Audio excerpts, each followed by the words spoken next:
Now, I know what you're thinking. What the fuck is this guy going to say? The problem with The Exorcist? There is no problem with The Exorcist. The Exorcist is a perfect movie. Now, I admit, the title and presumably the thumbnail are a little bit misleading, but, I gotta get them views somehow.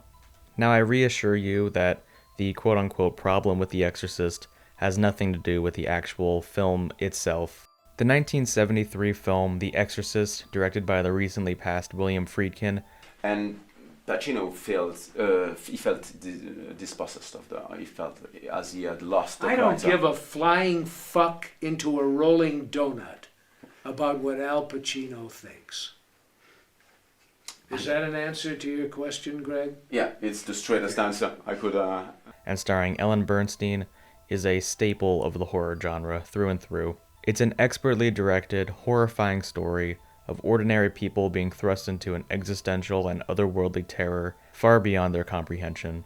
It's intensely mature, thoughtful, and deliberately paced. Every scene, every moment has purpose, and make up different aspects that make the whole picture more profound. The back and forth tussle of remaining faithful to your beliefs during oppressive and trying times, the existential grief and dread of something so out of your control constantly terrorizing you with nothing you can do about it. Friedkin highlights these themes of good and evil, faith and grief, in a way that feels so unobjective and almost plain, but with his direction you get sharp moments of alarming imagery, strong contrast between chaos and silence, the mature and mundane and exaggerated and bombastic. It's an absolutely legendary film that's iconography, reputation, and legacy continues to be referenced and talked about to this day, which, in a way, is part of the problem. How many times have you heard or seen The Exorcist tied with a tagline or sentence, the most terrifying film ever made? It's hard to find a scariest movies of all time list without it at number one. When it was re-released in a theatrical run in 2002, it was advertised as the scariest motion picture of all time. I remember when I was younger and I was being bad, because I was kind of a piece of shit when I was younger, my parents would threaten to make me watch The Exorcist unless I stopped being bad. The movie and watching the movie was used as a threat to make me behave better. The massive spectacle made around this film is something that paints such an unrealistic expectation surrounding the film. If you open up any comment section under any clip of the film, you'll get people debating whether the movie's actually scary or not. But what a lot of people don't understand is how subjective scary is. What one person might deem as completely repulsive and revolting, another person will get no reaction from it. Some people are terrified of clowns. I've never been scared of clowns. Some people love insects. I can't even be in the same room with some of those fuckers. Earlier this year, an extremely low-budget, highly experimental indie film titled Skinamarink somehow got a limited theatrical run across the nation.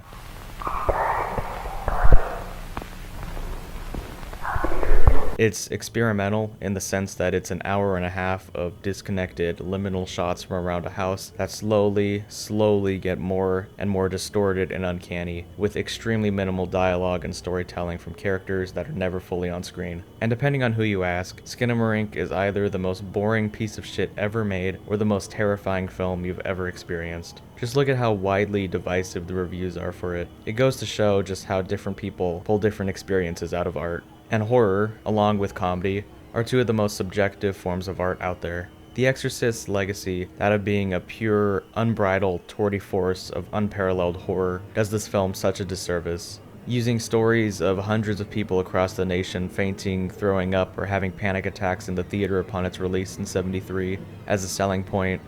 I think it's disgusting. Why? I don't know, it doesn't, it doesn't make me want to get sick like everybody says. My legs are just going, and I want to go in the lobby and not watch it, and I have to cover my ears. What was it that made that happen? Just when she started talking like devil coming out of her. Bleh. How about you? I can't even describe it. It's so horrible. I don't know why I waited 4 hours to see that. Marketing it as the most terrifying motion picture ever made, stories about how the production was supposedly cursed because the set caught fire, and the only thing that wasn't burned was Reagan's room, even the film being considered blasphemy, or an obscene, sacrilege piece of cinema by some religious groups. I mean, those are the same people who think Lord of the Rings and Dungeons and Dragons is satanic, so they got their own problems. All of these different aspects surrounding the film's discourse really devalues it and sets up wildly unrealistic expectations about the movie. The Exorcist, first and foremost, plays out more like a drama than a horror film. And all the big horror moments everyone knows is excluded to mainly the last 20 or so minutes of the film. It's an exploration of grief and dread as Chris McNeil, an actress in town shooting a new film, gets caught up in a strange series of bizarre events and occurrences surrounding her daughter Regan McNeil, as well as getting caught up in a murder investigation as a strange death of one of her friends is linked to her. Jennings, good father, was found at the bottom of those steps leading to M Street with his head turned completely around, facing backwards. Alongside all this is Father Damien Karras' story, a priest questioning if he's unfit to be a priest due to a crisis of faith tied to his mother dying. Eventually, it all culminates in a reveal that Regan's been supernaturally possessed by a demon, and Damien, alongside an elder from the church named Marin, perform an exorcism on Regan to get the demon out of her. It goes a little haywire, and Damien forces the demon to possess him himself, and then kills himself to defeat the demon.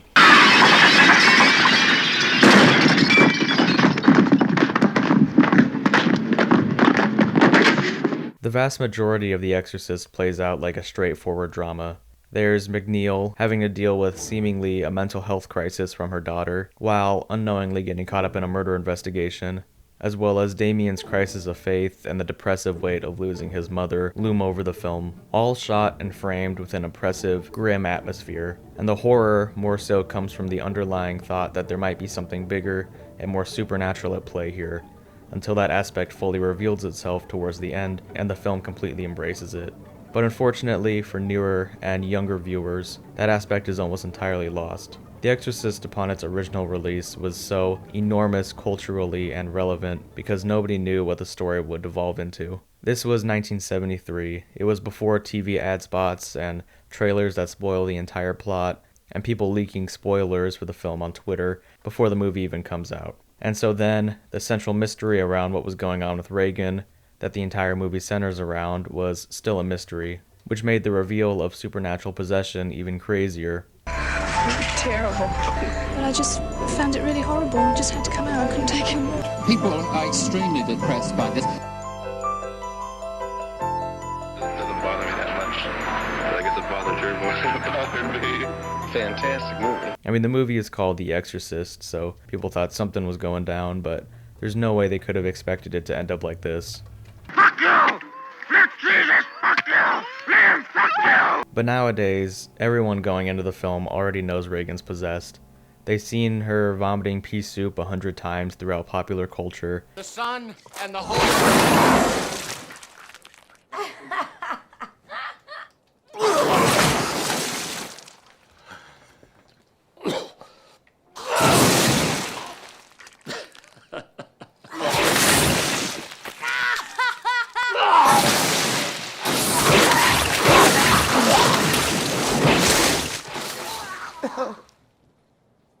Everyone knows the power of Christ compels you. I need an old priest and a young priest.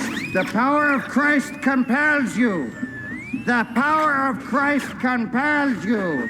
Whoa! The power of Christ compels you. The power of Christ compels you. Your mother! The power of Christ compels you. The power of Christ compels you. Your mother's in hell! The power of Christ compels you. The power of Christ compelling me? Is that what's happening? The power of Christ compels you! Guess what? It's not that compelling. And her head spinning around and her floating and shit. It's like how you can't show someone who's never seen The Empire Strikes Back, that movie, and have them still be surprised at the twist that Darth Vader is Luke's father. Everyone on the fucking planet already knows I am your father. And so when the entire film centers around the mystery, is Regan having a mental breakdown or is she actually possessed? When everyone watching already knows that answer, it can make the scenes leading up to the reveal kind of a drag, since modern viewers are just waiting to get to the crazy bits they've already seen online or referenced in other movies 100 times. And The Exorcist is a very slow film.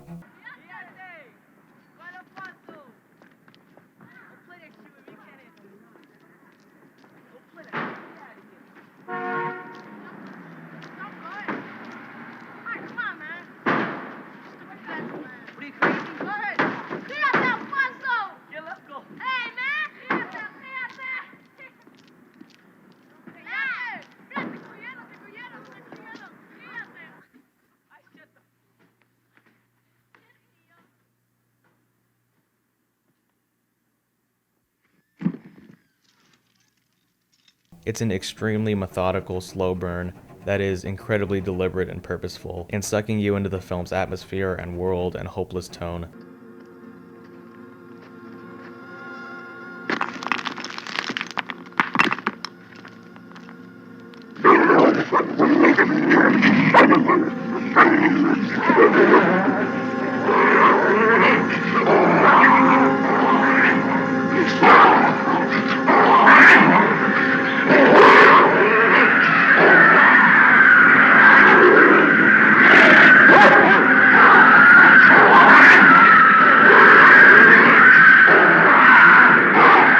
But say, if a younger viewer fresh off a Conjuring universe binge wants to check out the film that started it all, and they follow up this,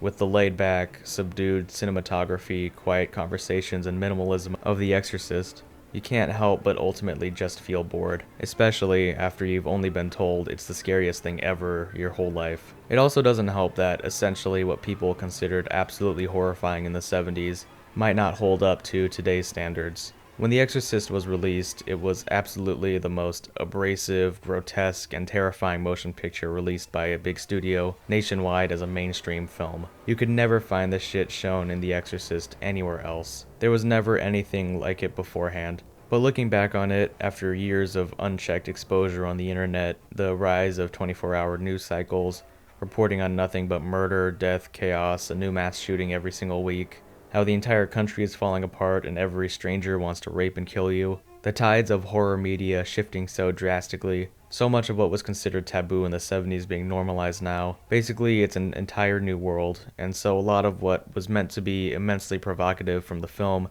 is now lost. A lot of the shock value that comes from this film is that all the gross, evil shit is being acted out by a 13-year-old girl. The swearing, the violence, the body horror, now it's all stuff we've seen 100 times over. I feel like it's pretty much obligatory that any mainstream Hollywood horror film has a creepy kid in it, particularly a little girl. A child swearing and cursing was originally meant to completely shock the audience. Fuck me! Fuck me! Fuck me! Your mother sucks cocks in hell, Paris, you faithless slime. Stick your cock up her ass, you motherfucking worthless cocksucker. Be silent! But now I hear younger kids saying shit 10 times worse while passing any elementary school around me. I fuck your mama, cause she a thought, and I'ma become your father. But I ain't spending money on child support. I'ma spend that money on foreign shit, bitch. 100,000 on my wrist. See this shit right here? That's Gucci, bitch. Some of the gross out horror like vomiting can just be kinda goofy by today's standards, as opposed to how legitimately revolting to many audience members it was back then. Some of the imagery here is still legitimately chilling though. Reagan's head spinning around with how cold and stilted it is always gets a strong reaction out of me whenever I rewatch the film. And honestly, all the medical experimentation scenes are way scarier to me than any of the demon possession stuff. I've grown to really love this film more so as a drama over the years, with the horror aspect serving as a great addition to the story rather than it being the whole thing. And so how this film's entire reputation builds around it being the scariest thing ever really does it a disservice.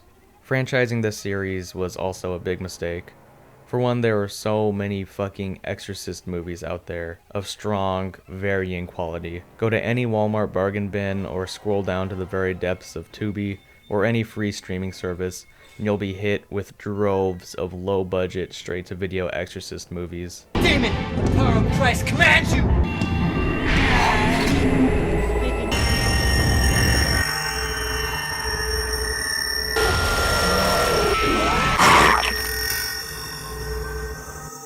And not to mention how big exorcism movies have gotten in mainstream Hollywood after the success of the Conjuring universe. And the main reason why I wanted to look back on this film, we have David Gordon Green's newest horror revival legacy sequel thing, The Exorcist Believer, coming out, where in the trailer they hilariously bring out Ellen Bernstein like she's fucking Iron Man or some shit. No, but there are people out there who have.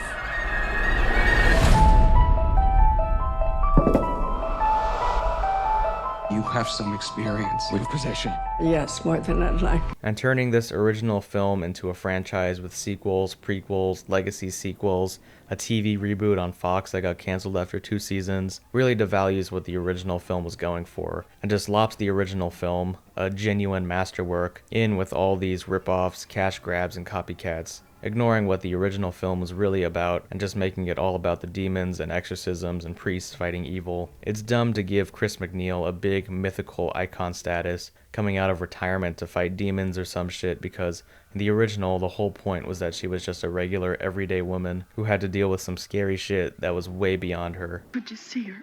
Yes, I could. I could see her as a psychiatrist, but I can't Oh, see not her. a psychiatrist. She needs a priest. She's already seen every fucking psychiatrist in the world, and they sent me to you. Now you're gonna send me back to them?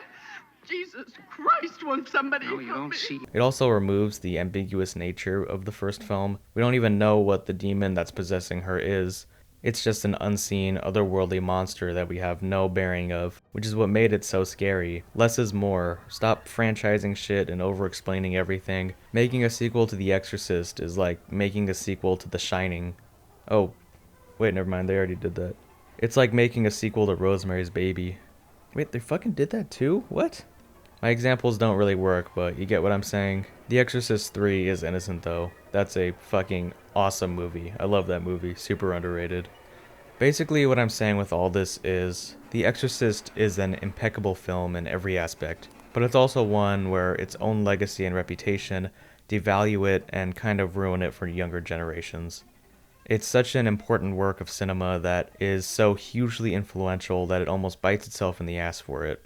It's a film that serves as a dramatized exploration of faith and grief first and foremost, and it just happens to have its characters trapped within the genre boundaries of a horror film. It's sick and explicit and disgusting, but it's primarily somber and intentionally mundane. It's a brilliantly conducted humanist character piece that, unfortunately, years of popular culture and influence, it being franchised, and its reputation have made it entirely just about the demons and possessions and iconography that, as a whole, really don't make up much of the film.